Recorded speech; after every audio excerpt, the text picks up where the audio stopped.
Two cops met a 91-year-old after a car crash. Then they found out who he was and dropped everything.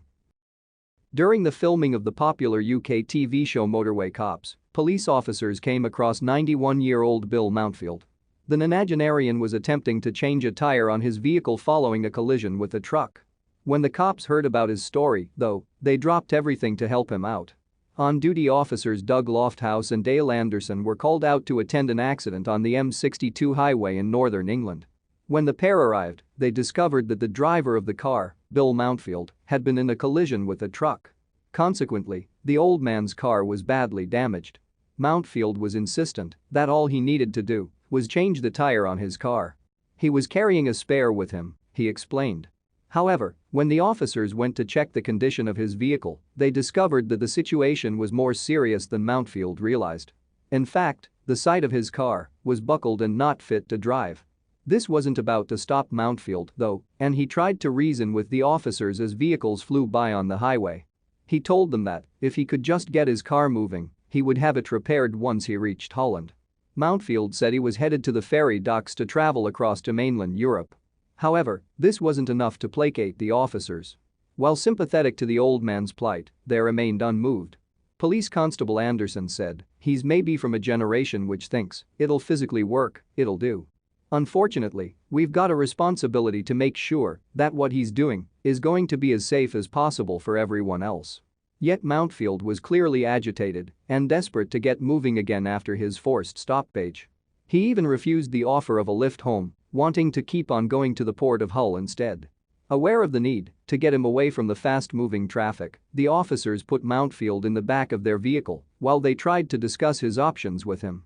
PC Lofthouse called Mountfield's insurance company to check if it could provide a courtesy car for the old man's onward journey. But his plea fell on deaf ears. The company stated that it would arrange for Mountfield's car to be recovered, but neither it nor the recovery vehicle could assist further in taking him to Holland. While Lofthouse was on the phone, his partner PC Anderson chatted to Mountfield in the back of the police car. He tried to ascertain if the old man had any family who could pick him up. Mountfield explained that he had none. Even his son had passed away 6 months previously. Perturbed but impressed at the old man's determination, the officers asked why Mountfield was traveling to Holland. As it turned out, the nonagenarian was headed to a special reunion. A veteran of the famous Battle of Arnhem in World War II, he was on his way to meet up with other surviving members of his regiment. Recognizing that giving up and going home wasn't an option for Mountfield, the two officers decided to help him make it to the ferry port. One possible solution, Anderson suggested, was getting a rental car. And Mountfield readily agreed to the idea. Meanwhile, the more the two cops got involved with Mountfield's story, the more their desire to help him grew.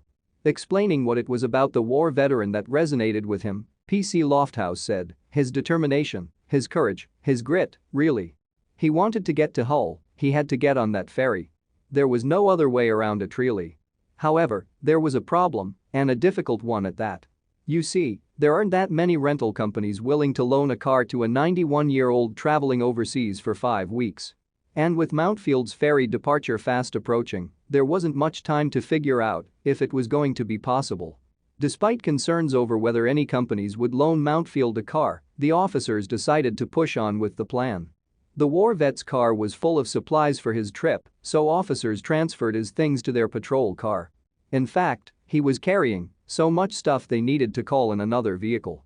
Unfortunately, time was running out and the two policemen still hadn't managed to find a rental company willing to loan Mountfield a car. In the end, they decided to take Mountfield with them and go in person to see if they could work something out. Perhaps if they explained the whole situation it could make a difference.